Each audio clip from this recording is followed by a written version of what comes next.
नमस्कार, good morning, शुभ प्रभात। मैं हृदय मिश्रा आप सभी का स्वागत करता हूं डिकोड एग्जाम के इस डेली करंट अफेयर प्रोग्राम में। कैसे हैं आप सभी लोग? आई होप आप सभी लोग अच्छे होंगे और अपनी पढ़ाई को बहुत ही बेहतर ढंग से कर रहे होंगे। देखिए, आज है 26 मार्च और आज की कुछ महत्वपूर्ण करंट अफेयर्स पर हम लोग चर्चा करें। लेकिन उसके पहले मैं आपसे कहना चाहता हूं कि मैं फिर से कहना चाहता हूं, मैं बार बार कहना चाहता हूं कि जब आप सुबह उठें तो कुछ लक्ष्य अपने जीवन के अर्थात दैनिक रूप से आपको क्या कुछ पढ़ना है उसका लक्ष्य क्या करें, निर्धारित कर ले। अर्थात हमारे दिन की शुरुआत एक नए संकल्प के साथ होनी चाहिए कि आज मुझे पूरे दिन में इतना इतना पढ़ना है, इन इन विषयों के इन इन टॉपिक्स को, इन इन चैप्टर्स को वाइंड अप करना है। तो अगर आपने लक्ष्य सुबह निर्धारित कर लिया, सुबह उठते ही ईश्वर का नाम लेकर, अल्लाह का नाम लेकर के, जीसस का नाम लेकर के, तो उस लक्ष्य को प्राप्त करने के लिए पूरे दिन मनोयोग के साथ, शिद्दत के साथ तैयारी करिए और शाम को उस टारगेट को पूरा करिए। और टारगेट पूरा करने के बाद अपने आप को स्वतः से कुछ इनाम दीजिए या कुछ अच्छा सा बना के खा लीजिए, कुछ चॉकलेट या खा लीजिए, कुछ टॉफी बिस्किट जो भी खाना चाहते हैं, कुछ अच्छा सा खा लीजिए। अपने आप को प्रोत्साहित कीजिए कि हां, आज मैंने इस टारगेट को अचीव कर लिया। ठीक है, तो ये थोड़ा सा इस तरीके से अपने आप को थोड़ा सा मनोबल को बढ़ाने के लिए आप यह काम कर सकते हैं। चलिए, आइए बिना देरी के आज के सेशन को हम लोग स्टार्ट करते हैं। और सबसे पहले हम लोग क्या करेंगे, रिवीजन करेंगे लास्ट डे का कि हमने क्या कल कुछ क्या पढ़ा था। ठीक है, चलिए। जम्मू कश्मीर में वसंत का आगमन होते ही श्रीनगर का जो बादाम वारी गार्डन है वो पर्यटकों के लिए जो है आकर्षण का केंद्र बन गया है। और ये जो बादाम वारी गार्डन है किसका गार्डन है? ये बादाम का गार्डन है। आप जानते होंगे, कल मैंने आपको बताया था कि जो बादाम के पौधे होते हैं, बादाम के जो पुष्प होते हैं वो क्या होते हैं, थोड़े से जो है अच्छे होते हैं, महकने वाले होते हैं और ये आकर्षण का केंद्र रहते हैं। हर साल 22 मार्च को विश्व जल दिवस मनाया जाता है। कल हमने आपको इसको बताया था, मैंने आपसे कहा था इसके सारे इंपॉर्टेंट पॉइंट्स को याद कर लीजिएगा। और आप जानते होंगे कि दरअसल इसके मनाए जाने की शुरुआत संयुक्त राष्ट्र के द्वारा दरअसल 1993 से हुई थी, आप जानते होंगे। और अगर हम बात करते हैं विश्व जल दिवस 2025 के थीम की, तो थीम क्या थी?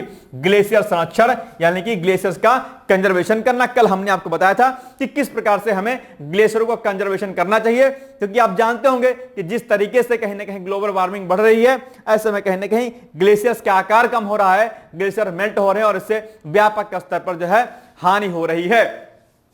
भारतीय मानक ब्यूरो, आप जानते होंगे जिसको हम लोग BIS बोलते हैं, ये भारतीय मानकों को तय करने का काम करता है। तो हाल ही में BIS क्या करेगा, जल्द ही वार्षिक मानकीकरण कार्यक्रम 2025-26 लॉन्च करने जा रहा है। और इस कार्यक्रम के तहत नए मानक तैयार किए जाएंगे और पुराने मानकों को अपडेट किया जाएगा ताकि विभिन्न उद्योगों में गुणवत्ता को क्या किया सके, बेहतर किया सके। आप जानते होंगे अगर कोई प्रोडक्ट है, कोई भी उत्पाद अगर है, ठीक है, अगर ये प्रोडक्ट जो है आपका मानकों पर जो है खरा नहीं उतरता है, यानी कि जो भी स्टैंडर्ड होते हैं अगर उनको फुलफिल नहीं करता है, तो अंतरराष्ट्रीय बाजारों में भी जो भारतीय जो उत्पाद होते हैं वो नहीं सेल होते हैं। ऐसे में BIS की जो मार्किंग है वो क्या है, आवश्यक है। तो ये क्या काम करेगा, अभी नए मानकों को तय करेगा और जो पुराने मानक है, जो पुराने स्टैंडर्ड हैं, उनमें भी क्या करेगा, संशोधन करेगा, उनमें भी क्या करेगा, अपडेट करेगा। ठीक है, ध्यान दीजिएगा। आगे, न्यूजीलैंड के प्रधानमंत्री कौन है? क्रिस्टोफर लक्सन ने 16 से लेकर के 20 मार्च तक ये दरअसल भारत की यात्रा पर थे। और भारत और न्यूजीलैंड के मध्य में अभी हाल ही में कई प्रकार के बैठकों का दौर चला और ऐसे में कई प्रकार के समझौता ज्ञापनों पर हस्ताक्षर किया गया। ठीक है, बाकी आप जानते होंगे जो मुक्त व्यापार समझौता है उसके लिए भी वार्ता शुरू हुई और आप कई सारे बिंदुओं पर यहां पर चर्चा की गई, तो आप इसको पढ़ लीजिएगा। नेक्स्ट है, भारत और यूरोपीय संघ यानी कि जो आपका EU जिसको हम लोग बोलते हैं, ने 21 मार्च को, कब 21 मार्च को दिल्ली में चौथी भारत EU समुद्री सुरक्षा वार्ता आयोजित की गई है। ठीक है, बैठक कौन सी थी? चौथी थी। कहां पर की गई बैठक? ये दिल्ली में की गई है। किनके मध्य में? भारत और यूरोपीय संघ के मध्य में। कब की गई? 21 मार्च को की गई। ध्यान दीजिएगा। केंद्र और राज्य सरकार के द्वारा ऑनलाइन कंटेंट को ब्लॉक करने के लिए सहयोग पोर्टल का उपयोग किया जा रहा है। आप जानते होंगे कि ऑनलाइन कंटेंट खासकर सोशल मीडिया के माध्यम से भ्रामक जानकारी और भ्रामक जो है विज्ञापन वगैरह देखने को मिलते हैं। तो इनको डिलीट करने के लिए, इनको हटाने के लिए दरअसल क्या क्या है, गवर्नमेंट और जो भी ये सोशल साइट्स होते हैं इनके मध्य में समझौता ज्ञापन पर हस्ताक्षर किया गया है, जिनको सहयोग पोर्टल के माध्यम से हटाया जाएगा। ठीक है, क्या देखिएगा। और ये जो पोर्टल चलेगा ये दरअसल गृह मंत्रालय के तत्वाधान में जो है निगरानी करेगा। मुजारा आंदोलन, इसे पेप्सू मुजाहरा आंदोलन के नाम से भी जाना जाता है, आप जानते होंगे इसके। यह आंदोलन पंजाब के पटियाला और पूर्वी पंजाब राज्य संघ क्षेत्र में 1930 के दशक में दरअसल इसमें शुरू हुआ था। आप जानते होंगे ये जो मुजाहरा लोग थे, अर्थात जो ये किसान थे, और ये किसान क्या कर रहे थे, आप जानते होंगे कि एक जमीन पर लंबे समय से खेती कर रहे थे, लेकिन इनको इसका मालिकाना हक नहीं मिल रहा था, और इन्हीं किसानों को क्या करना पड़ता था, दोहरा कर देना पड़ता था, एक कर देना पड़ता था जमींदारों को। किसको? जमींदारों को, और उसी में से एक कर देना पड़ता था अंग्रेजों को। तो इस दोहरी कार जो कर व्यवस्था थी, इस कर व्यवस्था से दरअसल क्या हुआ था, जो है ये परेशान हो गए, और उसके बाद जो है मुजाहरा आंदोलन के रूप में 1930 में एक बड़े आंदोलन के रूप में जन्म लिया। ठीक है, नेक्स्ट है, प्रतिवर्ष 21 मार्च को विश्व कठपुतली दिवस मनाया जाता है, और प्रथम बार इसे 2003 में मनाया गया था। तो ये कुछ हमने पॉइंट्स थे जो हमने पढ़े थे। बाकी भारत और मंगोलिया के बीच में वार्ता संपन्न हुई है, उस पर भी कल हमने बताया था। ठीक है, पर भारत और मंगोलिया की इंपॉर्टेंस क्या कुछ है, कल ये भी हमने आपको डिटेल्स में समझाया था, और हमने कहा था भारत मंगोलिया के संबंधों के बारे में आप लोग डिटेल्स में पढ़ लीजिएगा। ठीक है, आप अपने ही संबंध के बारे में मत जाने कि हम ही दो लोग हैं बहुत बढ़िया दुनिया में सबसे ज्यादा प्यार करने वाले हैं। ठीक है, दो देश भी आपस में खूब प्यार करते हैं। ठीक है, तो अपने प्यार के साथ में देश के प्यार के बारे में भी पढ़ लीजिएगा। ठीक है, अपना ही नहीं सोचिएगा। चलिए आगे बढ़ते हैं। कल हमने आपसे प्रश्न पूछा था कि नील हरित शैवाल, जिसको हम लोग क्या बोलते हैं, ब्लू ग्रीन एल्गी बोलते हैं। ठीक, राइट, जानते होंगे आप। शैवाल निम्नलिखित में से किसी एक फसल की पैदावार बढ़ाने के लिए जैव उर्वरक यानी कि बायो फर्टिलाइजर के रूप में प्रयोग में लाया जाता है। तो धान की फसल के लिए आप जानते होंगे, बहुत ही आसान सा जो ये प्रश्न है। ठीक है, जिसका उत्तर आप लोग जानते होंगे। ठीक है, चलिए आगे। 59वां ज्ञानपीठ पुरस्कार, भाई साहब बहुत इंपॉर्टेंट है आपके एग्जाम के लिए, और यहां से खूब सारे प्रश्न आपके एग्जाम में पूछे आते हैं। तो अभी हाल ही में 59वां, ये नंबर जरा याद रखिएगा भाई साहब, ये आपके लिए बड़ा इंपॉर्टेंट है।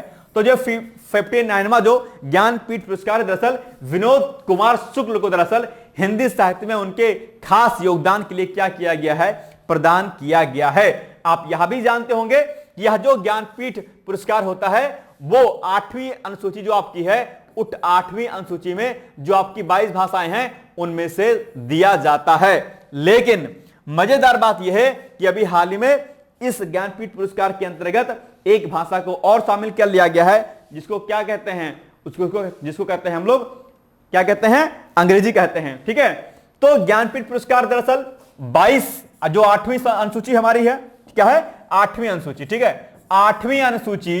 ठीक है, 8वीं अनुसूची में कितनी भाषाएं हैं भैया, 22 भाषाएं हैं। यह प्रश्न भी आपके एग्जाम में पूछा आता है कि 8वीं अनुसूची में कुल कितनी भाषाएं हैं, आप कहेंगे सर 22 भाषाएं हैं। तो ज्ञानपीठ पुरस्कार 8वीं अनुसूची में जो है, जो भाषाएं 22 हैं उनमें ज्ञानपीठ पुरस्कार दिया जाता है। लेकिन अभी यह पुरस्कार दरअसल 23 भाषाओं में दिया जाने लगा है। आप कहेंगे सर 23वीं भाषा कौन सी है, तो आप कहेंगे सर जी वो जो नाम है अंग्रेजी का है। किसका? अंग्रेजी का है।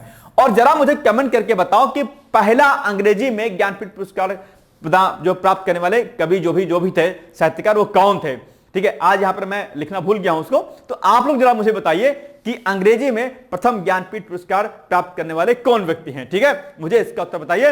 हो सकता है कि आपके एग्जाम में यही वाला प्रश्न आपके एग्जाम में पूछे, तो मैं आपसे अपेक्षा करता हूं कि आप गूगल करके मुझे इसका उत्तर जरूर बताएंगे, और अगर नहीं बताएंगे तो कम से कम अपनी कपिया में तो नोट ही कर लेंगे। ठीक है, और नहीं नोट कीजिएगा तो क्या कीजिएगा, फिर गोलगप्पे जैसे बन जाइएगा, ना इधर के रहेंगे ना उधर के रहेंगे। टीचर की बात नहीं मानिएगा तो टेंशन होगा। ठीक है, ध्यान दीजिएगा। चलिए, नहीं तो इतना चिल्लाने का मेरा कोई लॉजिक है नहीं भाई साहब। ठीक है, मैं बता के छोटा सा निकल जाता आपके आगे। चलिए, विनोद कुमार शुक्ल कहानी लेखन, कविता और निबंध के क्षेत्र में अपनी विशिष्ट शैली के लिए प्रसिद्ध हैं। आप जानते होंगे संस्कृत ये 19वां है।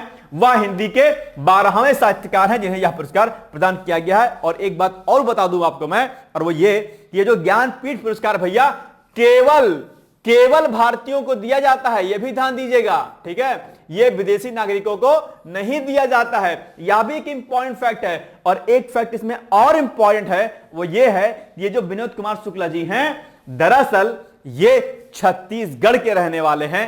यह भी फैक्ट आपके लिए क्या है, बहुत ही महत्वपूर्ण है, याद रखिएगा इस वाले पॉइंट को भी आप लोग। ठीक, चलिए, तो ये सारे पॉइंट हमने बता दिए। ठीक है, और छत्तीसगढ़ के वो ऐसे लेखक, पहले लेखक हैं जिन्हें यहां सम्मान दिया गया है, तो ऐसे में ये फैक्ट आपके लिए खूब इंपॉर्टेंट है। बाकी ज्ञानपीठ पुरस्कार के बारे में ऑलरेडी हमने 2-4 पॉइंट आपको बता ही दिया, फिर भी आप लोग थोड़ा सा और 1-2 पॉइंट देख लीजिए। तो ज्ञानपीठ पुरस्कार भारतीय ज्ञानपीठ न्यास जो है उसके द्वारा यह दरअसल दिया जाता है, भारतीय साहित्य के लिए दिया जाने वाला सर्वोच्च सम्मान है अपने आप में, ठीक है। इसकी स्थापना 1961 में होती है, यह भी इंपॉर्टेंट है। और पहला जो ज्ञानपीठ पुरस्कार दिया गया था वो 1965 में दिया गया था, यह वाला फैक्ट भी इंपॉर्टेंट है। इन दोनों फैक्ट में भैया कंफ्यूज मत हो जाना, पता चले कंफ्यूज आ गए ना ना। इसकी स्थापना 1961 में हुई थी, लेकिन सबसे पहले कब दिया गया, पहला ज्ञानपीठ पुरस्कार कब दिया गया, तो इसकी 4 साल बाद दिया गया, यानी कि 1965 में इसको दिया गया, ठीक है। ध्यान दीजिएगा, दोनों में कंफ्यूजन नहीं रखना है आपको, ठीक। इसके अलावा भारत का कोई भी नागरिक जो 8वीं अनुसूची में बताई गई 22 भाषाओं में से, अब तो फिलहाल 30 हो गई है अंग्रेजी को लेकर के, में लिखता हो इस पुरस्कार के लिए योग्य है। यानी कि जो 8वीं अनुसूची में 22 भाषाएं हैं इंक्लूडिंग इंग्लिश, इनमें अगर कोई साहित्य लिखता है, कुछ भी लिखता है, तो जो है उसको ज्ञानपीठ पुरस्कार पाने का हक है, अगर वो बेहतर लेखन लिखता है तो, ठीक। चलिए, अगर आप में भी लेखन क्षमता है तो आप भी लिख सकते हैं। इसे लेखन की क्षमता मेरे अंदर भी है, मैंने कई सारी कविताएं लिखी हैं, लेकिन पैसे की कमी की वजह से भैया उसको छपा नहीं पाया हूं। उम्मीद करता हूं कि बहुत ही जल्द मेरी कविता आप सभी लोगों के बीच में आएगी, और बहुत जल्द एक मेरी बहुत ही सुंदर सी रियल जो है बेस्ड स्टोरी पर आधारित जो है एक अच्छी सी नॉवल भी आपके बीच में होगी। देखते हैं कब मैं पब्लिश करा पाता हूं, लेकिन ठीक है, उम्मीद है कि जल्दी ही मैं इसको पब्लिश कराऊंगा। और एक वो नॉवल बड़ा मजा आएगा, रियल बेस्ड स्टोरी है वो, आप कह सकते हैं कि मेरे ही जीवन पर आधारित है, बहुत अच्छी स्टोरी है वो, आप लोग पढ़िएगा। प्यार में अगर इंटरेस्टेड होंगे तो मजा आएगा आपको, ठीक है। हालांकि हमको नहीं हुआ था, ठीक है, वो कुछ ऐसी स्टोरी है कि आपको मजा आएगा, बस इतना ध्यान रखिएगा। चलिए, पुरस्कार में अब आप लोग को इंटरेस्ट जाग गया होगा, यार ये तो पढ़ना चाहिए भाई साहब, है ना, सर की आने वाली है, जल्दी आएगी, रिलीज हो जाएगी, आपको बताऊंगा मैं, ठीक है। चलिए, पुरस्कार में 11 लाख रुपए की धनराशि, प्रशस्ति पत्र और वाग्देवी की कांस्य की प्रतिमा भी इसमें जो है दी जाती है एज ए पुरस्कार के रूप में, एज ए प्राइज के रूप में। यह पुरस्कार केवल भारतीय नागरिकों को ही दिया जाता है, और भारतीय ज्ञानपीठ संगठन के वर्तमान अध्यक्ष न्यायमूर्ति विजेंद्र जैन जो है अभी क्या है, इसके संगठन के वर्तमान जो है अध्यक्ष हैं, ठीक है। मेरी 2-3 बुक समझौता आएगी, ठीक है। बाकी डिकोड एग्जाम की तो बुक तो अलग से आप पढ़ते होंगे ना, नॉलेज वाली एक। अच्छा, डिकोड एग्जाम की अभी मेंस की आरओ की बुक आ गई, आप उसको जरूर ले लीजिएगा, ठीक है। अमेजॉन पर अवेलेबल है। और बाकी अगर आप इलाहाबाद यानी कि प्रयागराज, दिल्ली और लखनऊ के अगर निवासी हैं, आगरा में भी हैं, तो वहां पर भी ये बुक अवेलेबल है। जिनको बुक शॉप पर नहीं मिलती वो अमेजॉन पे जाएंगे, अमेजॉन पर आप लोग सर्च कीजिएगा, ठीक है, वहां पर आपको मिल जाएगी, ठीक है। बाकी मेरी पर्सनल कुछ किताबें हैं वो आपको बाद में मिलेंगी, ठीक है, मतलब जब पब्लिश होंगे तब, ठीक। चलिए, जिसमें से कुछ किताबें आपको आपके जो है सब्जेक्ट के भी मिलने वाली हैं। चलिए आगे बढ़ते हैं। निम्नलिखित कथनों पर विचार कीजिए। नंबर 1, विनोद कुमार शुक्ल राजस्थान राज्य के पहले ऐसे लेखक हैं जिन्हें यह सम्मान दिया गया। ठीक है, सही बात है? नहीं सही बात है भाई, राजस्थान के थोड़े ना ही रहने वाले, छत्तीसगढ़ के रहने वाले हैं भाई साहब। यही वाला क्या है, रॉन्ग है। ऐसे प्रश्न खूब पूछे जाएंगे, आप एकदम से क्या कर जाएंगे, गलत कर जाएंगे, जल्दी से नहीं पढ़ेंगे, अगर जल्दी से पढ़ लेंगे अगर तो। इसीलिए मैं कहता हूं कि जब भी कोई प्रश्न आप लोग क्या करिए, उसको बहुत ही ध्यानपूर्वक पढ़ा करिए। तो क्या कह रहा है, विनोद कुमार शुक्ल राजस्थान राज्य के पहले ऐसे लेखक जिन्हें यह सम्मान दिया गया। नहीं भाई साहब, ये छत्तीसगढ़ के रहने वाले हैं, सीजी के रहने वाले। ठीक है, तो ये कथन क्या हो गया, रॉन्ग हो गया। दूसरा, 59वां ज्ञानपीठ पुरस्कार विनोद कुमार शुक्ल को प्रदान किया गया है। बिल्कुल सही बात है। अब देखो ये क्या कह रहा है कि उपयुक्त कथनों में कौन सा ऐसे कथन सही नहीं है। सही नहीं है मतलब कि आपसे क्या पूछ रहा है, पूछ रहा है कि बताओ रॉन्ग स्टेटमेंट कौन सा है। तो ये देखो भैया, यही वाला रॉन्ग है, एक, यानी कि केवल एक क्या है, गलत है। तो अब देखो कूट में कहां पर है केवल एक, तो यहां पर है केवल एक। फट से इसके सामने का जो गोला होगा उसको कलर करके बढ़िया तरीके से चले आइएगा। और जब गोला भरते हो भैया जी लोग, तो क्या करना है, इसको अच्छे तरीके से फिल करना। ये नहीं कि यहां पर कहीं खाली खाली रह जाए, नहीं तो आपके जो है, आपकी जो सीट होती है क्या हो जाएगी, वो प्रॉपर तरीके से जो है चेक नहीं होगी। तो कहीं भी व्हाइट जो है स्पॉट मत छोड़िएगा, अच्छे तरीके से पूरी तरीके से। और ये जो सर्किल बनी होती है ना, इसके बाहर नहीं जाना चाहिए, पहले ऐसे ऐसे कलर करके चले आओ। ठीक है, वो फिर काउंट नहीं होगा आपका, याद रखिएगा। यह भी गलती आप लोग ओमार में खूब करते हो, ऐसा मत करिएगा। ठीक है, अच्छे तरीके से जो सर्कल होता है उसी में आप लोग फिल कीजिएगा, उसके बाहर पेन आपकी ना जाए। ठीक है, चलिए आगे। संघ लोक सेवा आयोग, ये भाई साहब अभी चर्चाओं में रहा है। यूपीएससी इसको बोलते हैं, क्या, यूपीएससी, जिसका एग्जाम भी आप लोग खूब देते होंगे, धड़ाधड़ देते होंगे। ठीक है, UPSC, union public service commission आप जानते होंगे, सिविल सेवा परीक्षाओं के लिए एक बड़ी एजेंसी के रूप में जाना जाता है। एक होता है संघ लोक सेवा आयोग और एक होता है राज्य लोक सेवा आयोग, अर्थात पीएससी, पब्लिक सर्विस कमीशन कहते हैं। ठीक है, संघ के स्तर पर, केंद्र स्तर पर संघ लोक सेवा आयोग होता है जो कि भारतीय सिविल सेवा परीक्षाओं की तैयारी कराता है, अखिल भारतीय सिविल सेवाओं की। और वहीं दूसरी ओर हर राज्य का अपना आयोग जो होता है, लोक सेवा आयोग होता है, वो अपने राज्य स्तरीय सिविल सेवा परीक्षाओं की तैयारी करता है, जैसे कि आप यूपीपीएससी की तैयारी कर रहे होंगे। ठीक है, जैसे कि उत्तर प्रदेश में यूपीपीएससी है, Uttar Pradesh public service commission है। इसी तरीके से एमपी में एमपीपीएससी है, अर्थात एमपीपीसीएस है। इसी तरीके से राजस्थान में आरएएस बोलते हैं, आरएएस है। उसी तरीके से बिहार पीसीएस में बीपीएससी इसको बोलते हैं। तो इस तरीके से अलग अलग एग्जाम आप जानते, आयोग हैं और वो अलग अलग एग्जाम कराते हैं। ठीक है, चर्चाओं में इसलिए क्योंकि भी हाल ही में संघ लोक सेवा आयोग में संयुक्त सचिव के रूप में अनुज कुमार सिंह की नियुक्ति कर दिया गया है। इसी के लिए संघ लोक सेवा आयोग जो है क्या है, भी चर्चाओं में है। और यहां पर आपके एग्जाम में स्टैटिक पोर्शन खूब पूछता है, तो आप यहां पर थोड़ा सा संघ लोक सेवा आयोग के बारे में जान लीजिए। और इसके अलावा कुछ एक दो फैक्ट मैं आपको और बताऊंगा जहां से प्रश्न आपके एग्जाम में खूब पूछा जाता है। नंबर 1, संविधान के 14वें भाग के अनुच्छेद 315 से लेकर के 323 तक संघ लोक सेवा आयोग की स्वतंत्रता व शक्तियों, कार्य और इसके अलग अलग संगठन और सदस्यों के बारे में जानकारी दी गई है। तो यह आप ध्यान रखिएगा कि आर्टिकल 315 से लेकर के 323 के मध्य में यूपीएससी अर्थात संघ लोक सेवा आयोग के बारे में जानकारी दी गई है। ठीक है, याद रहेगा। आइए आगे। संघ लोक सेवा आयोग में एक अध्यक्ष होता है, कुछ अन्य सदस्य होते हैं जो भारत के राष्ट्रपति के द्वारा नियुक्त किए जाते हैं। अब यह फैक्ट आपके एग्जाम में खूब पूछा जाता है, याद रखिएगा कि भारत के जो संघ लोक सेवा आयोग के अध्यक्ष और सदस्य होते हैं उनकी नियुक्ति कौन करता है। आप कहेंगे सर उनकी नियुक्ति राष्ट्रपति ही करते हैं, और अध्यक्ष अपना जो है त्याग पत्र राष्ट्रपति को सौंप सकते हैं। और अगर हम इनके कार्यकाल की बात करते हैं तो इनका जो कार्यकाल होता है वो क्या होता है, इनका कार्यकाल दरअसल 6 वर्ष की अवधि तक या 65 वर्ष तक की आयु तक इनमें से जो भी पहले हो अपना पद जो है ये धारण करते हैं, याद रखिएगा। और वह कभी भी राष्ट्रपति को सम्मोहित कर अपना त्याग पत्र दे सकते हैं, जो कि कई बार आपके एग्जाम में पूछा गया है। ये 4 के 4 फैक्ट आपके एग्जाम के लिए खूब इंपॉर्टेंट है। और ये जो आर्टिकल आपका है ये वाला भी आपके आर्टिकल भी आपके लिए इंपॉर्टेंट है। अब एक मैं आपको और बताता हूं सूचना, और वो ये कि जिस तरीके से आपका ये संघ लोक सेवा आयोग है उसी प्रकार से आपका क्या होता है, राज्य लोक सेवा आयोग होता है। ठीक है, क्या होता है, राज्य लोक सेवा आयोग होता है। इसके बारे में भी आप लोग जो है जानते होंगे। अब एक मजेदार बात आप और सुनिए, राज्य लोक सेवा आयोग। ठीक है, इसके बारे में एक अच्छी इंफॉर्मेशन सुनिए आप लोग। राज्य लोक सेवा आयोग जैसे कि माना कि आपका यूपीपीएससी ही है, ठीक है, यूपीपीएससी ही है, Uttar Pradesh public service commission. ये क्या काम करता है, यूपी के लिए काम करता है, उत्तर प्रदेश के लिए काम करता है। अब अगर राज्यपाल चाहे, राष्ट्रपति चाहे, तो ये यूपीपीएससी 2 स्टेट के साथ में भी मिलकर काम कर सकता है। यानी कि हो सकता है कि बगल वाला जो राज्य आपका बिहार है, अगर वहां पर कोई गड़बड़ी हो रही है तो एक ही लोक सेवा आयोग 2 राज्यों के भर्तियों को करा सकता है, यह भी प्रावधान है।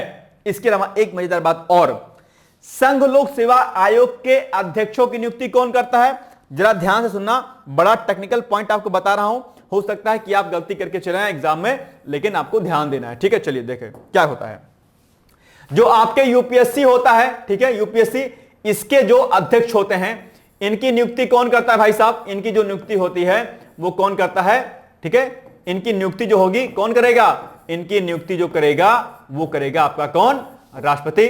ठीक, बहुत ध्यान से सुनिएगा, राष्ट्रपति करेगा, ठीक बात है। और अपना त्याग पत्र किसको देंगे, यानी कि ये कौन हटा सकता है इनको, तो इनको दरअसल राष्ट्रपति ही हटा सकते हैं, ठीक बात है। तो ये भी पॉइंट अच्छी बात है भाई, ठीक है, बिल्कुल सही बात है। लेकिन अब यहां पर एक टेक्निकल पॉइंट फंसता है, वो ये कि अगर हम बात पीएससी की करेंगे, पब्लिक सर्विस कमीशन की करेंगे, स्टेट पब्लिक सर्विस कमीशन की, तो इनके अध्यक्ष और सदस्यों को नियुक्ति कौन करेगा, यहां पर राज्यपाल करेंगे। ठीक है, यहां ध्यान दीजिएगा, यहां पर कौन करेगा इनकी नियुक्ति, यानी कि राज्य लोक सेवा आयोग के अध्यक्षों सदस्यों की नियुक्ति राज्यपाल करते हैं। लेकिन यहां पर एक फैक्ट आपके सामने और फंसेगा, तो भैया अगर जैसे यहां पर नियुक्ति संघ लोक सेवा आयोग के अध्यक्षों और सदस्यों की नियुक्ति राष्ट्रपति करते थे और राष्ट्रपति ही इनको हटा सकते हैं, ठीक है, तो उसी प्रकार से यहां पर भी होना चाहिए था कि जिस प्रकार से राज्यपाल नियुक्ति करते थे राज्यपाल भी इनको हटा सकते थे, लेकिन ऐसा नहीं है। यहां पर क्या है, इनको हटाने का काम भैया राष्ट्रपति ही करेंगे। ध्यान दीजिएगा, यह भी अपने आप में एक बड़ा टेक्निकल पॉइंट है, यहां पर कई बार आप लोग गलती करके चले आते हैं। ठीक है, इसको ध्यान दीजिएगा, ठीक है, याद रहेगा। चलिए आगे बढ़ते हैं हम लोग। बहुत टेक्निकल पॉइंट है और ऐसे प्रश्नों को आप जल्दी से गलती करके चले आते हो, ठीक है। तो ये पॉइंट भी आपको ध्यान देना है। ओके, चलिए आगे बढ़ते हैं। तो ये कुछ पॉइंट है, यहां पर हमने आपको बता दिया, इसको पढ़ लीजिएगा आगे। अब बताओ, हाल ही में किसे संघ लोक सेवा आयोग में संयुक्त सचिव के रूप में नियुक्त किया गया है? अभी जस्ट तो हमने आपको बताया कौन है, ये देखो भैया, ये देखो कहां गए, अनुज कुमार सिंह है। बस हो गया आपका उत्तर, Anuj Kumar Singh, option number A is the right answer. कोई दिक्कत? चलिए, एनएसओ इंडिया ने भारतीय प्रौद्योगिकी संस्थान गांधीनगर के सहयोग से हैक द फ्यूचर शीर्षक से हैकथॉन सफलतापूर्वक संपन्न कर लिया। अभी हाल ही में चर्चाओं में रहा है, बहुत ज्यादा इंपॉर्टेंट नहीं है, लेकिन हाँ मे भी हो सकता है कभी दिमाग चक्रिया जाए एग्जामिनर का और प्रश्न पूछ ले आपसे, तो मैंने इसको मेंशन कर दिया है। तो एनएसओ इंडिया ने भारतीय प्रौद्योगिकी संस्थान गांधीनगर, ठीक है, यानी जो आईआईटी आपका गांधीनगर है, ठीक है, किस सहयोग से आईआईटी जीएन परिसर में हैक द फ्यूचर शीर्षक से 36 आवर का जो है हैकथॉन सफलतापूर्वक संपन्न कर लिया। तो किसके सहयोग से हैकथॉन किया गया है, इनको आपको याद रखना है। इसके अलावा इस कार्यक्रम में भारत भर के प्रतिष्ठित शैक्षणिक संस्थानों का प्रतिनिधित्व करने वाली 18 टीमों ने भाग लिया, जिनमें आईआईटी, एनआईटी, आप लोग जानते होंगे एनआईटी के बारे में, है ना, आप लोग कई बार कोर्स करते होंगे एनआईटी से, आईआईटी से, तो एनआईटी, आईआईटी, इनके ट्रिपल आईटी जो होते हैं, इनमें जो है शामिल थे। ओके, इसके अलावा इनमें कई प्रकार के पुरस्कार भी प्रदान किए गए हैं, ठीक है। तो यहां पर देखिए कि चंडीगढ़ की प्लाक्षा यूनिवर्सिटी ने 2 श्रेणियों में शीर्ष स्थान प्राप्त किया, ठीक है, जबकि राजीव गांधी पेट्रोलियम प्रौद्योगिकी संस्थान ने शेष श्रेणी में पुरस्कार प्रदान किया। आईआईटी जम्मू, वीआईटी वेल्लोर, ये बहुत अच्छा संस्थान है वीआईटी वेल्लोर, शायद आप लोग जानते होंगे, ठीक है। वीआईटी वेल्लोर और एनआईटी गोवा अपने अपने श्रेणियों में दूसरे स्थान पर रहे, जबकि एनएमआईआईएम मुंबई, आईआईटी वडोदरा और आईआईटी खड़गपुर ने अपने अपने श्रेणियों में तीसरा स्थान प्राप्त किया। आईआईटी खड़गपुर से हमारे भाई साहब ने पीएचडी किया हुआ है केमिस्ट्री से, और भैया वो यहां पर जो है क्या कहते हैं, वीआईटी वेल्लोर में इस टाइम असिस्टेंट प्रोफेसर के जॉब पे हैं, ठीक है, मैंने बता दिया आपको, कभी जाइएगा तो बताइएगा, ठीक है। चलिए आगे, निम्नलिखित कथनों पर विचार कीजिए। अब आपके सामने पॉइंट क्या है कि एनएसओ इंडिया ने भारतीय प्रौद्योगिकी संस्थान गांधीनगर के सहयोग से सोमवार को आईआईटीएन परिसर में हैक द फ्यूचर शीर्षक से 36 आवर का जो है एक हैकथॉन का जो है आयोजन किया। बिल्कुल सही बात है, और इस कार्यक्रम में भारत भर के प्रतिष्ठित जो है शैक्षिक संस्थानों का प्रतिनिधित्व करने वाले 18 टीमों ने भाग लिया। बिल्कुल सही बात है, दोनों कथन सही हैं आपके, तो यानी कि 1 और 2 दोनों कथन क्या हो जाएंगे आपके, सही हो जाएंगे। बहुत इंपॉर्टेंट तो नहीं है, लेकिन फिर भी मैंने करा दिया ताकि हो सकता है आपके एग्जाम में पूछ ले प्रश्न, ठीक है। चलिए, क्योंकि शैक्षणिक गतिविधि है, शैक्षणिक गतिविधियों से संबंधित प्रश्न आपके एग्जाम में देखने को मिलते हैं अक्सर। चलिए, अब एक सामने आपके प्रश्न है, सांसदों के वेतन भत्ते और पेंशन में वृद्धि, ये अभी चर्चाओं में है। भाई साहब, सांसदों ने खूब अपना वेतन जो है बढ़ा लिया है। आप जानते होंगे 2018 में दरअसल सांसदों के वेतन एवं भत्ते में वृद्धि की गई थी। रूल है 5 साल पर, प्लस 5 साल पर जो है इनके वेतन और भत्ते में वृद्धि की जाएगी, लेकिन 5 साल के बाद नहीं किया गया। तो अभी जो वेतन में वृद्धि की गई है, तो 2018 के बाद 2023 में जो है इनकी वृद्धि होनी चाहिए थी, तो ना ऐसा नहीं हुआ। तो अभी हाल ही में केंद्र सरकार ने इनके वेतन एवं भत्ते में वृद्धि की घोषणा कर दी है, और इनको जो फायदा मिलेगा वो भैया 2023 से मिलेगा, ठीक है। बताओ सरकार अपनों का कितना ख्याल रखती है, और बेचारे जो अन्य पेंशन भोगी हैं, सरकार उनको पेंशन भी नहीं दे रही है। अपने आप एक बड़ी विडंबना है, सरकार को इस पर जो है व्यापक स्तर पर ध्यान देना चाहिए, ठीक है।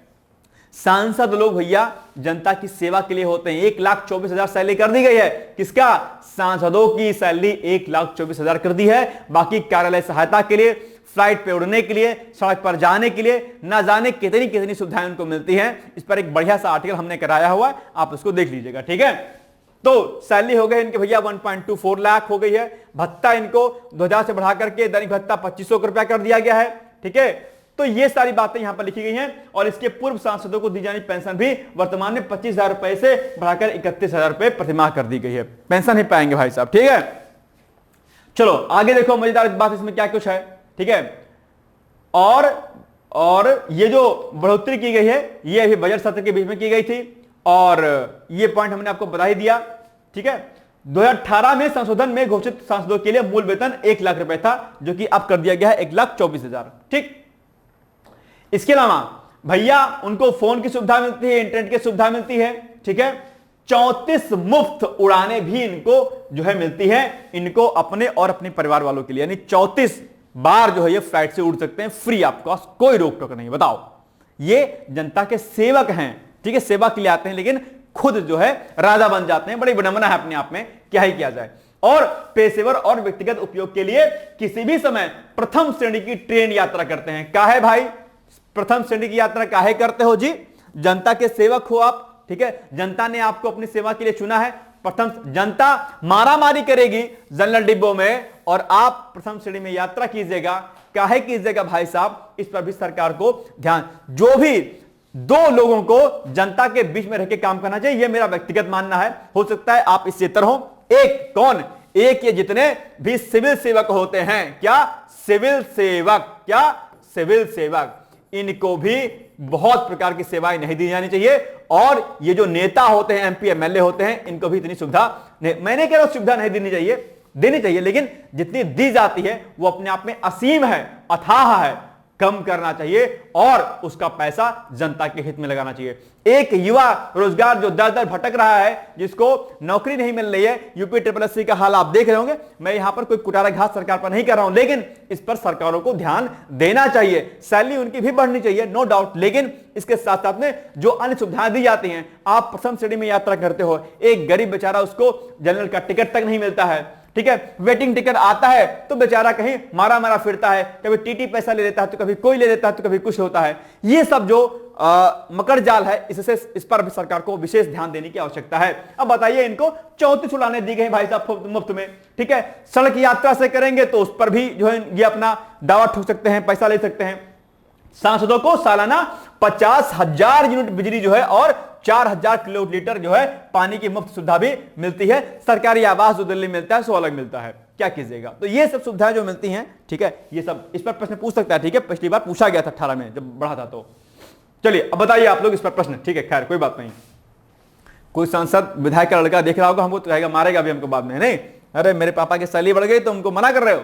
चलो हाल ही में, ठीक है, हाल ही में केंद्र, इसको के हटा दीजिएगा। अरे भाई साहब क्या हो जाता है, हाल ही में केंद्र सरकार द्वारा सांसदों के वेतन में वृद्धि करते हुए प्रतिमाह कुल कितना वेतन निर्धारित किया गया है? 1.12 लाख, 1.21 लाख, 1.24 लाख, यानी 1.30 लाख। भाई साहब 1.24 लाख बस प्रतिमाह कर दिया गया है इनका ये वेतन, ठीक है, इतना मिलेगा इनको, क्या कीजिएगा। और आपको जो है 2800 गेट पे, 3200 गेट पे मिलता है नहीं, उसमें भी जो है लाले पड़ जाते हैं। सरकारी नौकरी करने का आजकल कोई फायदा होता है नहीं भाई साहब, बता रहा हूं सही बात। अगर करप्शन नहीं कीजिएगा तो कुछ नहीं कर पाइएगा, करिएगा लेकिन नहीं, ठीक है। चलिए सी इज द राइट आंसर। चलिए आगे बढ़ते हैं, ये फैक्ट इंपॉर्टेंट है भाई साहब, ठीक है, प्रश्न पूछा गया है विगत वर्ष जब इस पर जो है सैलरी बढ़ी थी इनके 18 में, ठीक है, ध्यान दीजिएगा। आगे, असम राइफल्स का स्थापना दिवस आप जानते होंगे, ठीक है, और असम राइफल्स में से हो सकता है कि आपके घर में कोई ना कोई इसमें रहा हो, ठीक है। तो इसका जो स्थापना दिवस मनाया जाता है 24 मार्च को मनाया जाता है, याद रखिएगा, ठीक है। दूसरा, इसमें इसके जवानों के शौर्य, साहस और देश सेवा को सम्मानित किया जाता है, ठीक है, इनके स्थापना दिवस के उपलक्ष्य में। आप जानते होंगे कि यह बल पूर्वोत्तर भारत में उत्तर पूर्व के प्रहरी के रूप में जाना जाता है, यानी कि जो हमारे उत्तर पूर्व की सीमाएं हैं उनकी सुरक्षा के लिए असम राइफल्स तैनात रहता है। 24 मार्च 2025 को असम राइफल्स अपना 190वां स्थापना दिवस मना रहा है। यह फैक्ट आपका क्या है, इंपॉर्टेंट है, बिकॉज आप, जहां तक मुझे याद है शायद इसकी स्थापना 1835 में शायद हुई थी, जहां तक मुझे याद है, ठीक है।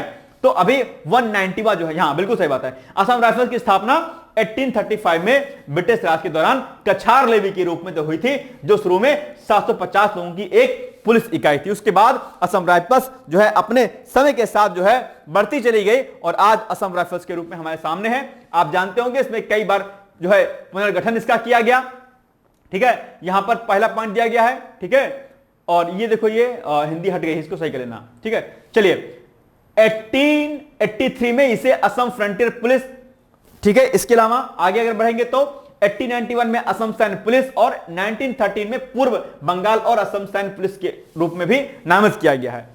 फिर अंततः 1917 में इसे असम राइफल्स का नाम दिया गया, जो प्रथम विश्व युद्ध में इसके योगदान को मान्यता देने के लिए था, ठीक है। द्वितीय विश्व युद्ध में इसकी अहम भूमिका रही है, इसके लिए फिर लास्ट में इसको असम राइफल्स का नाम दिया गया, ठीक है। बाकी यहां पर कुछ पॉइंट यहां पर दिए गए हैं, आप इसको पढ़ लीजिएगा बाद में, ठीक है। चलिए ये सब भी पॉइंट आपके सामने है, इसको भी पढ़ लीजिएगा, ज्यादा कुछ खास इंपॉर्टेंट नहीं है, लेकिन फिर भी पढ़ लीजिएगा, ठीक है, कि किस तरीके से इन्होंने अपना योगदान जो है अलग अलग जो है दिया। चलिए बताइए, असम राइफल के संदर्भ में निम्नलिखित कथनों पर विचार कीजिए। नंबर 1, असम राइफल्स का स्थापना दिवस 24 मार्च को मनाया जाता है। ठीक बात है, 24 मार्च 2025 को असम राइफल्स अपना 150वां स्थापना दिवस मना रहा है। नहीं भाई साहब, जब असम राइफल्स की स्थापना 1835 में होती है तो फिर भैया 150वां स्थापना दिवस कैसे मनाएगा? ना जी, 190वां मना रहा है, 190वां स्थापना दिवस मना रहा है। ये वाला कथन क्या है आपका? रॉन्ग है। तो क्या पूछा है कि उपर्युक्त कथनों में कौन सा से कथन सही नहीं है? कौन सा सही नहीं है? तो 2 वाला नंबर नहीं सही है, यानी कि अब देखो केवल 2 कहां पर है? बी में है, यानी कि option number B is the right answer. कोई दिक्कत नहीं होनी चाहिए। ठीक बात है, बिल्कुल सही बात। चलिए आगे, शहीद दिवस, ये एक बहुत अच्छा दिवस है अपने आप में, और हमारे जो शहीद, हमारे जो क्रांतिकारी हैं उनको याद दिलाता है। आप जानते होंगे शहीद दिवस दरअसल 23 मार्च को मनाया जाता है। ठीक है, तो ये आप जानते होंगे। ठीक है, और यह दिवस 1931 में आप जानते होंगे ब्रिटिश पुलिस अधिकारी जॉन सॉन्डर्स की हत्या के आरोप में, किसकी? जॉन सॉन्डर्स हत्याकांड आप जानते होंगे, बखूबी जानते होंगे। उन्हीं के दरअसल उसमें आरोप में जो है भगत सिंह, कौन? भगत सिंह, राजगुरु, सुखदेव को फांसी दिए जाने की स्मृति में दरअसल इसको मनाया जाता है। इन तीनों क्रांतिकारियों को दरअसल फांसी दे दी गई थी। भगत सिंह नाम की मूवी इस पर बनी हुई है, बहुत अच्छी, जिस पर अजय देवगन ने इसमें रोल किया हुआ है। बड़ी अच्छी मूवी है, आप लोग देखने का प्रयास जरूर कीजिएगा। जो 90s के जो स्टूडेंट होंगे शायद वो लोग भगत सिंह की पुरानी वाली मूवी नहीं देखे होंगे, देखिएगा, जरूर देखिएगा, आधी देखिएगा, बड़ा मोटिवेशन मिलेगा कि किस तरीके से हमारे क्रांतिकारियों ने हमारे देश को आजाद कराया। और जितने भी हमारे क्रांतिकारी थे, कहा जाता है कि भगत सिंह जो है चौरी चौरा कांड के बाद जो है गांधी जी से नाराज थे, और ऐसे में उन्होंने अहिंसा पर जो है उनका विश्वास टूटा, उनका बिखरा विश्वास, और उन्होंने हिंसात्मक तरीके से, यानी कि जो है बंदूक के दम पर जो है आजादी दिलाने का प्रयास किया। और कई किताबों में इन क्रांतिकारियों को क्रांतिकारी आतंकवाद की संज्ञा दी गई, जो कि बहुत ही दुखद बात है। देश में ऐसे जो है राइटर हुए जिन्होंने, मैं उनको गद्दारी का नाम दूंगा कि उन्होंने आतंकवादी करार दिया हमारे क्रांतिकारियों को, और बहुत कम समय पहले शायद उसको हटाया गया संभवतः। ठीक है, बहुत फेमस राइटर है, उनकी किताब में लिखा गया था भाई साहब। ठीक है, नाम मैं यहां पर नहीं लूंगा। तो हमारे क्रांतिकारी लोगों ने किस तरीके से अपनी जान पर खेल करके देश में एक नई ऊर्जा स्फूर्ति का जो है संचार किया, और देश को आजादी दिलाने में अपनी महत्वपूर्ण भूमिका दिलाई। हिंसा के माध्यम से भी जो है आजादी मिली, और अहिंसा दोनों का साथ रहा, क्योंकि कहा गया है कि अहिंसा परमो धर्मा और अहिंसा परमो धर्मा और हिंसा धर्म हिंसा तथेवचा। अहिंसा परमो धर्मा और धर्म हिंसा तथेवचा, यानी कि अगर धर्म, अहिंसा परम धर्म है, लेकिन धर्म के लिए हिंसा करना कोई गलत कार्य नहीं है। जैसे कि हमारे सैनिक जब बॉर्डर पर होते हैं तो क्या काम करते हैं? क्या अहिंसा का पाठ पढ़ते हैं? क्या चुपचाप बैठे रहते हैं कि आओ तुम सीमा पार करके चले जाओ? नहीं, वहां पर बंदूक का जवाब बंदूक से दिया जाता है, गोली का जवाब गोली के साथ में, मिसाइल का जवाब मिसाइल के साथ में। और अगर हमारे यहां पर कोई गतिविधि करोगे तो आपके घर में घुस के भी मारेंगे, ऐसा भी संकल्प लिया जाता है। ठीक है, तो इसलिए कहा जाता है कि अहिंसा परमो धर्मा धर्म हिंसा तथेवचा। ठीक है, ध्यान दीजिएगा, ये सभी जो विद्यार्थी थे, आर्य समाजी थे, आप जानते होंगे। ठीक है, ये सभी लोग लाला लाजपत राय को भी बहुत मानते थे। लाला लाजपत राय की मौत का बदला लेने के लिए भी इन्होंने जो है कार्य किया था, आप सभी लोग जानते होंगे। तो ये क्रांतिकारी, इनके बारे में पढ़िएगा तो काफी ज्यादा मोटिवेशन आपको मिलेगा। तो इन्हीं के जो है उस पर जो है ये शहीद दिवस मनाया जाता है। ठीक है, और नमन है कि ऐसे क्रांतिकारी हमारे देश में जो है पैदा हुए, बहुत कम उम्र के थे। जिस उम्र में आप इंस्टा खेलते हो, चैटियाते हो, जिस उम्र में आपको ये पता नहीं रहता कि क्या करना क्या नहीं करना, उस उम्र में ये हमारे नौजवान देश के लिए अपने प्राण को न्यौछावर करके फांसी के फंदे पर झूल गए।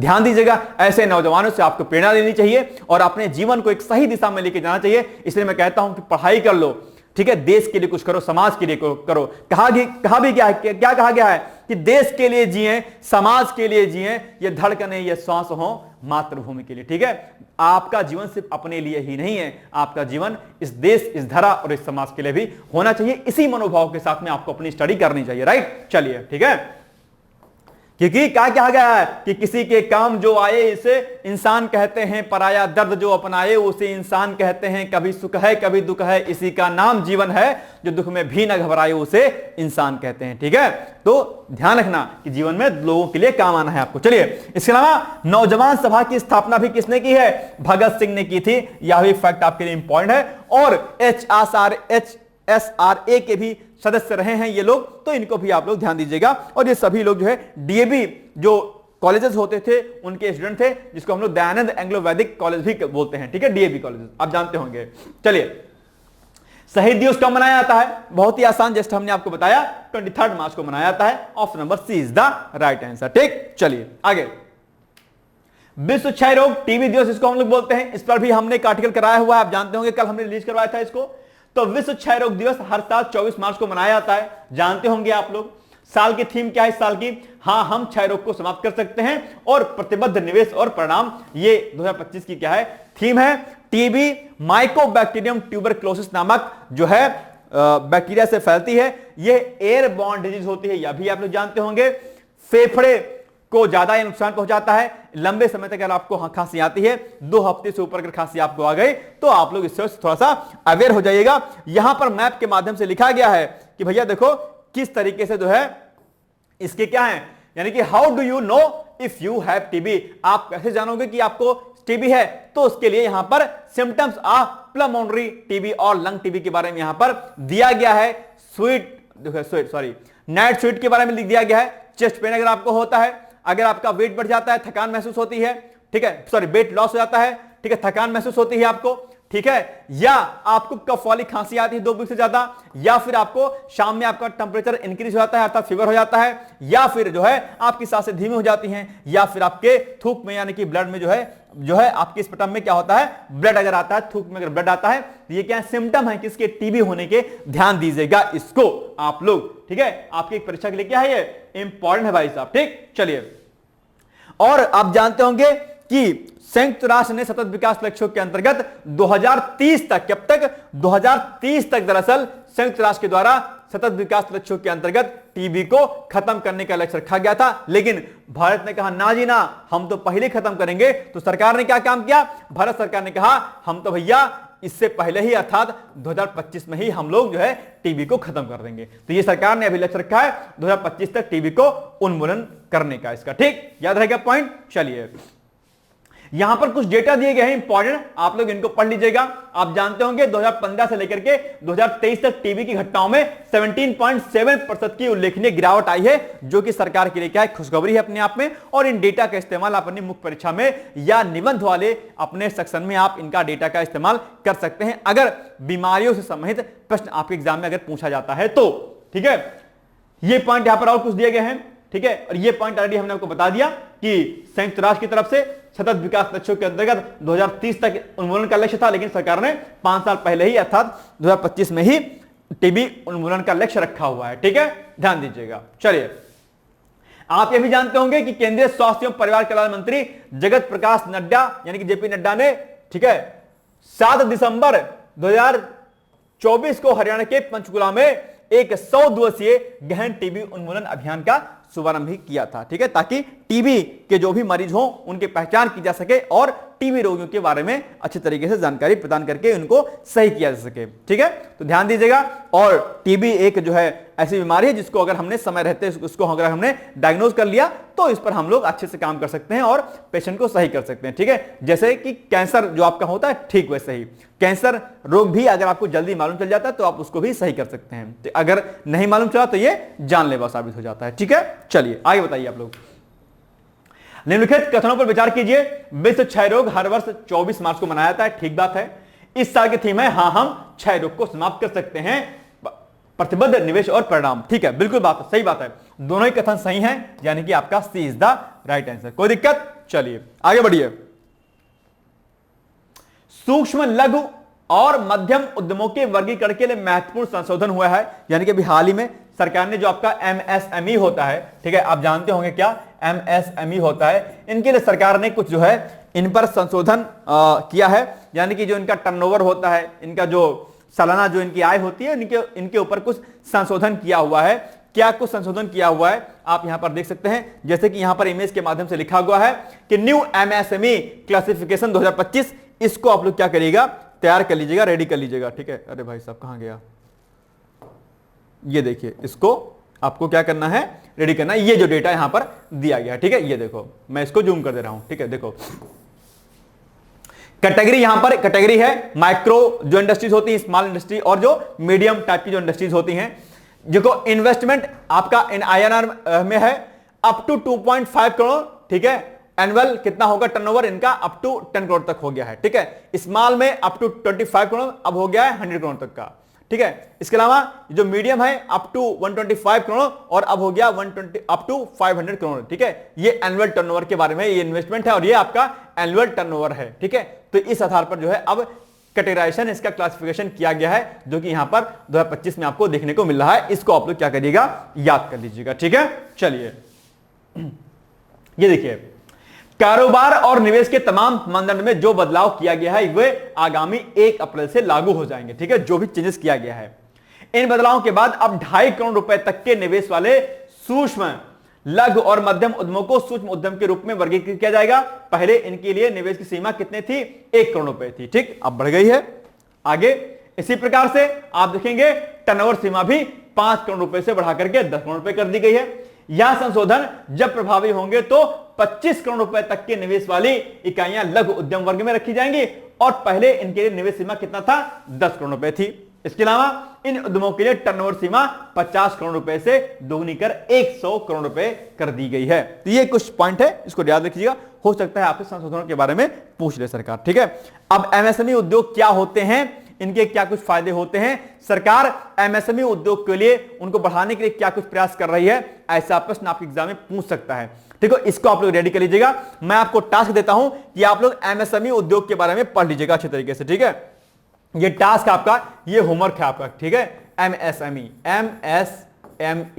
और इसके अलावा आपका टास्क नंबर 2 है, टास्क नंबर 2 है कि जो भी आपकी एयर बॉर्न डिजीज होती हैं, सॉइल बॉर्न डिजीज होती हैं, वाटर बॉर्न डिजीज होती हैं, इनके बारे में भी आप लोग पढ़ लीजिएगा कि कौन कौन सी बीमारियां जो है बैक्टीरिया से होती हैं, कौन कौन सी बीमारियां वायरस से होती हैं, कौन कौन सी बीमारियां आपकी प्रोटोजोआ से होती हैं, और जूनोटिक डिजीज क्या होती हैं। मैंने आपको 2-3 दिन पहले कहा था कि जूनोटिक डिजीज वो डिजीज होती हैं जो सीधे तौर पर जानवरों से मनुष्यों में फैलती हैं। तो आप लोग बताइएगा कि जूनोटिक डिजीज के बारे में और क्या कुछ आप लोग जानते हैं, और अलग अलग जो बीमारियां होती हैं उनके वायरस का नाम क्या है, उनके बैक्टीरिया का नाम क्या है, उनका साइंटिफिक नाम क्या है, या उनके लिए कौन से टीके लगाए जाते हैं, यह भी आपको जानकारी एकत्रित कर लेनी है, कलेक्ट कर ली है अपने किताब से, ठीक है। चलिए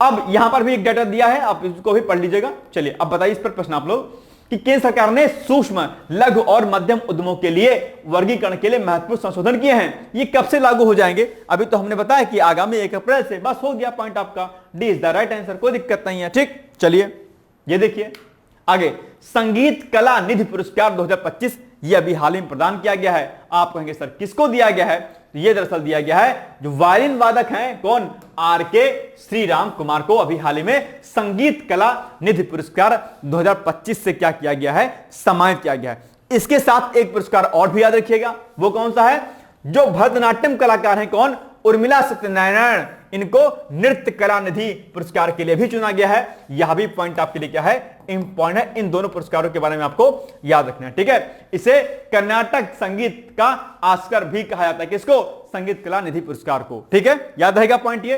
इसके अलावा यह मद्रास म्यूजिक अकादमी के द्वारा प्रस्तुत किया जाने वाला पुरस्कार है, यह फैक्ट भी आपके लिए याद है, याद रखने योग्य है, ठीक है। चलिए अब बताइए आप लोग कि संगीत कला निधि पुरस्कार 2025 से सम्मानित किया गया, किसको सम्मानित किया गया, उर्मिला सत्यनारायण को, RK श्रीराम कुमार को, रणजीत बालिया को, या इनमें से कोई नहीं।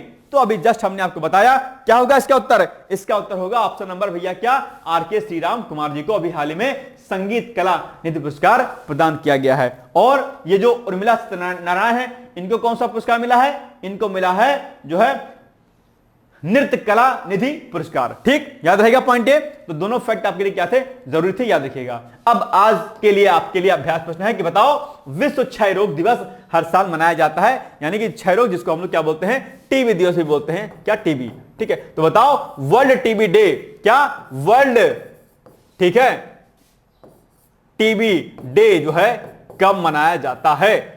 आपके सामने ऑप्शन है 24 मार्च, 22 मार्च, 22 अप्रैल या फिर 24 अप्रैल। जल्दी जल्दी से मुझे इसका उत्तर दीजिएगा, देखते हैं कि कितने लोग आज इसका उत्तर मुझे देते हैं। मैं उम्मीद करता हूं कि आप लोग जल्दी से इसका उत्तर देंगे, ठीक है। चलिए आगे बढ़ते हैं।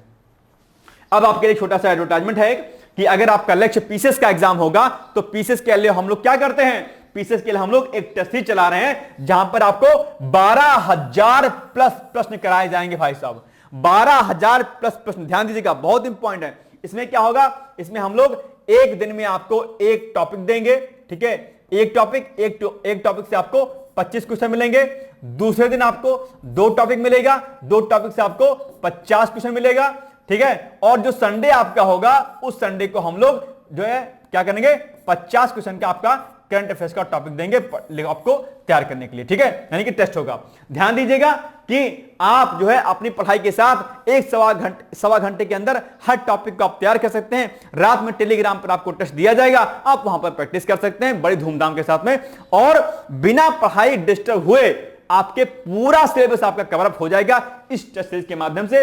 इस पर अभी ऑफर भी चल रहा है, आप आराम से जो है क्वेरी कर सकते हैं। यहां पर नंबर मेरा दिया गया है, इस नंबर पर डायरेक्टली आप कांटेक्ट कर सकते हैं। अब अगर आपका लक्ष्य पीसीएस का होगा तो निश्चित तौर पर आप आंसर राइटिंग भी आपको करनी चाहिए, और अगर आंसर राइटिंग नहीं करते हैं तो फिर आपका सिलेक्शन नहीं हो सकता है। ध्यान दीजिएगा कि अगर आप पीसीएस बनना चाहते हैं या यूपीएससी के थ्रू अगर आप आईएएस का एग्जाम देते हैं तो उत्तर लेखन आपके लिए सबसे महत्वपूर्ण चीज है। अगर यह कार्य आप नहीं करते हैं तो आप सिलेक्शन अपना भूल जाइएगा किसी भी हाल में, ठीक है।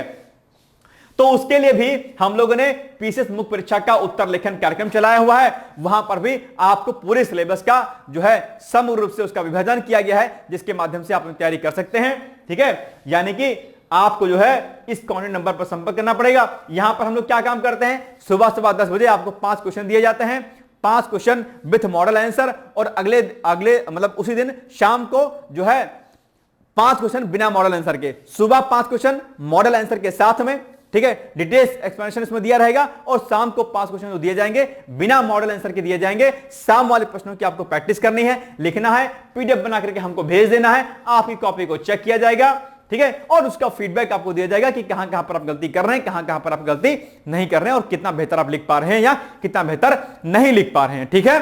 तो आप उसमें फिर सुधार कर पाएंगे, जिसके लिए संपर्क यहां पर सूत्र आपके सामने दिया गया है, ठीक। चलिए, अब आपके सामने एक प्रश्न है कि सतत विकास लक्ष्य क्या है, भारत द्वारा इन सतत विकास लक्ष्यों को प्राप्त करने के लिए क्या क्या कदम उठाए जा रहे हैं। तो ये आप इस पर जो है आपको चर्चा करनी, डिस्कस करना है, ठीक। आगे ये हो गया हमारा इंपॉर्टेंट जो है वीडियो सेक्शन। और हां, पीसीएस की अगर आप तैयारी करना चाहते हैं, ठीक है, यूपी पीसीएस के लिए, तो उसके लिए भी हम लोगों ने फाउंडेशन कोर्स शुरू किया है, यूपी पीसीएस फाउंडेशन कोर्स, ठीक है, यूपी पीसीएस बहुत अच्छा है, ठीक है। आप लोग इससे भी जुड़ करके अपनी तैयारी को कर सकते हैं, बहुत ही अच्छा प्रोग्राम है। यहां पर आपको प्री, ठीक है, प्लस मेंस प्लस इंटरव्यू की तैयारी कराई जाएगी। यहां पर आपको प्री की टेस्ट सीरीज आपको, ठीक है, यहां पर आपको मेंस की टेस्ट सीरीज, यहां पर आपको प्री का पीवाईक्यूज कराया जाएगा, यहां पर आपको मेंस का भी पीवाईक्यूज कराया जाएगा आपको, ठीक है। यहां पर आपको डेली आपको जो है आंसर राइटिंग कराई जाएगी, डेली आपको प्री का क्विज कराया जाएगा, मेंटरशिप दी जाएगी आपको, यहां पर आपको सीसैट भी कराया जाएगा, यहां पर आपको हिंदी भी कराई जाएगी, ठीक है, और यहां पर जो कुछ अन्य चीजें होंगी वो सब कुछ कराई जाएंगी। और इसके अलावा यहां पर आपको इंपॉर्टेंट आर्टिकल्स हो गया, इंपॉर्टेंट जो है आर्टिकल के अलावा जो है करंट अफेयर्स हो गया, योजना मैगजीन जो होती है उसके आर्टिकल्स, डाउन टू अर्थ के आर्टिकल्स, न्यूज़पेपर में महत्वपूर्ण आर्टिकल्स, ये सब कुछ आपको कराया जाएगा। और समय समय पर आपको जो है गाइडेंस भी प्रॉपर दिया जाएगा। इसके लिए भी आप व्यक्तिगत रूप से आप मुझसे बात कर सकते हैं, और ये नंबर यहां पर लिखा गया है 8604409201। इस पर आप जो है डायरेक्टली मुझसे जो है संपर्क कर सकते हैं और अपनी प्रॉब्लम शेयर कर सकते हैं और एडमिशन ले सकते हैं। 8604409201 ये मेरा अपना नंबर है, आप यहां पर सीधे मुझसे कांटेक्ट कर सकते हैं, ठीक है। ये हो गया हमारा आज का महत्वपूर्ण वीडियो, और आप लोग चाहें तो इस पूरे कोर्स में एडमिशन ले सकते हैं। बहुत ही नॉर्मल सी फीस है, और आप इसमें एडमिशन लेकर के अपनी तैयारी को बेहतर ढंग से कर सकते हैं, ठीक है। चलिए, बाकी हम लोग मिलेंगे कल, तब तक आप लोग पढ़ते रहिए, मस्त रहिए, व्यस्त रहिए। मेरी तरफ से बहुत सारी शुभकामनाएं हैं। All the best and thank you so much. Bye bye, take care. दोस्तों, क्या आप पीसीएस अधिकारी बनना चाहते हैं? यदि हाँ, तो डिकोड एग्जाम लेकर आया है यूपी पीसीएस फाउंडेशन कोर्स 2025। यह एक ऑल इन वन कोर्स है जिसमें प्रीलिम्स मेंस दोनों ही परीक्षाओं के लिए वीडियो लेक्चर, एनसीईआरटी और standard books based bilingual notes उपलब्ध कराया जा रहा है।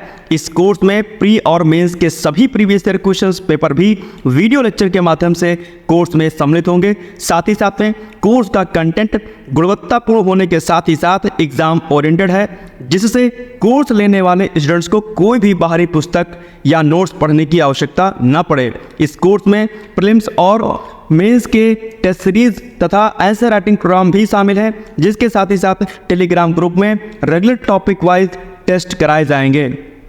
इसके साथ ही CSAT, निबंध तथा सामान्य हिंदी की अतिरिक्त कक्षाएं भी चलाई जाएंगी तथा हमारे कोर्स से परीक्षा में सफल होकर इंटरव्यू देने वाले विद्यार्थियों को इंटरव्यू की भी तैयारी कराई जाएगी और अंतिम परिणाम कुछ भी हो, पूरी फीस उन्हें रिवार्ड के स्वरूप जो है वापस कर दी जाएगी तथा अगले बैच में उन्हें निःशुल्क प्रवेश प्रदान किया जाएगा।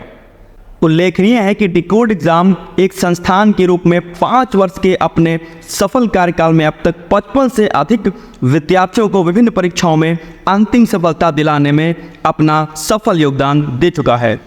इस कोर्स की फीस 15,000 रुपये निर्धारित की गई है, लेकिन पहले प्रवेश देने वाले 100 विद्यार्थियों को 3,000 रुपये की विशेष छूट दी जा रही है। और अधिक जानकारी के लिए हमारे संस्थान के नंबर 6307495944 पर संपर्क करें।